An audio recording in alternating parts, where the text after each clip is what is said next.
John Steinbeck je volio da piše o malom čoveku i njegovim problemima, te u romanu o miševima i ljudima priča o radnicima na rančevima kojima se nije poklanjala pažnja u književnosti. I sam je bio radnik na jednom ranču u Kaliforniji, istoj zemlji u kome se odvija radnja njegovog romana. I lik Lenija Smola je zasnovan na njegovom kolegi. Stvaran Lenny je ubio nadzornika ranča jer je otpustio njegovog druga. Ubadao ga je vilama u stomak, a John i ostali radnici ga nisu uspjeli zaustaviti dok nije bilo prekasno. Lenny je zatim smešten u ludnicu. Oko 8 mjeseci nakon objavljivanja knjige 1937. godine odigrana je prva predstava po ovoj priči i već naredne godine je Steinbeck osvojio nagradu za najbolju predstavu. Prvobitni naslov ovog dela je bio Nešto što se dogodilo, a prvu verziju rukopisa je pojeo njegov pas. Delo nije obimno, knjiga je slatkog malog formata i po meni bi se moglo svrstati u produžene pripovetke. Zanimljiva, tačnije čudna činjenica je ta što na internetu nisam uspjela pronaći da produžena pripovetka postoji kao oblik književne forme. Dok smo u školi učili o njoj, na primjeru Proklete Avlije Ive Andrića, za koju se tada vodila polemika i dalje, da li je to delo kraći roman ili produžena pripovetka i gde ga svrstati.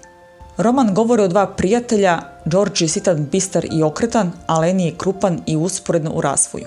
Njih dvojica se sele od ranča do ranča kao radnici i imaju svoj san. Sopstveno imanje gdje će moći živjeti od plodova zemlje, a Lenny će čuvati kuniće. Dok su svi ostali radnici sami na svetu i usamljeni bez igde ikoga, putuju sami, ova dvojica imaju jedan drugoga. Da biste bolje doživjeli knjigu, potrebno je da prvo pogledate bar jedan od snimljenih filmova. Knjiga govori o usamljenosti, važnosti ljudskog kontakta i kakvog takvog prijateljstva.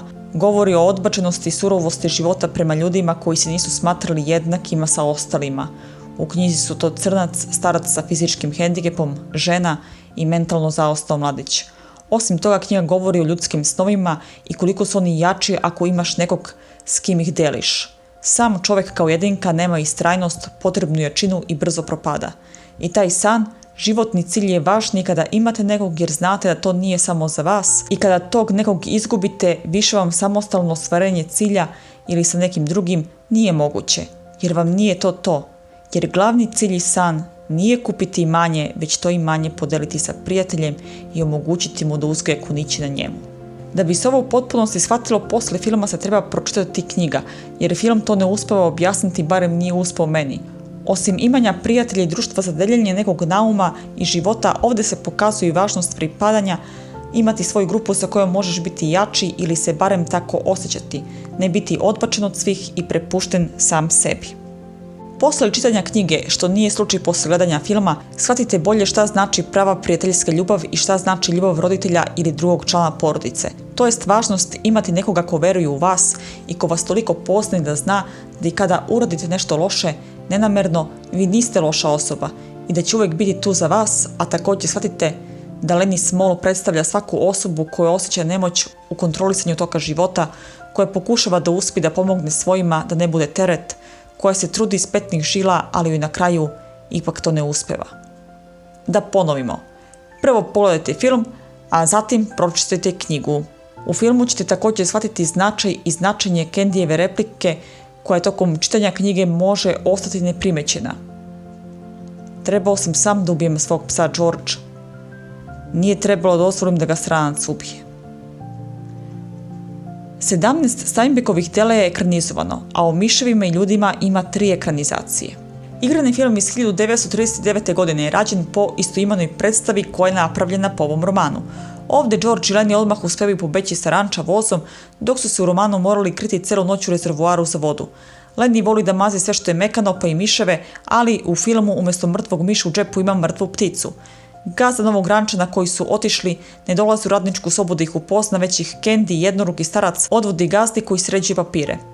Ovdje je Carlyjevoj ženi dato više prostora nego u knjizi.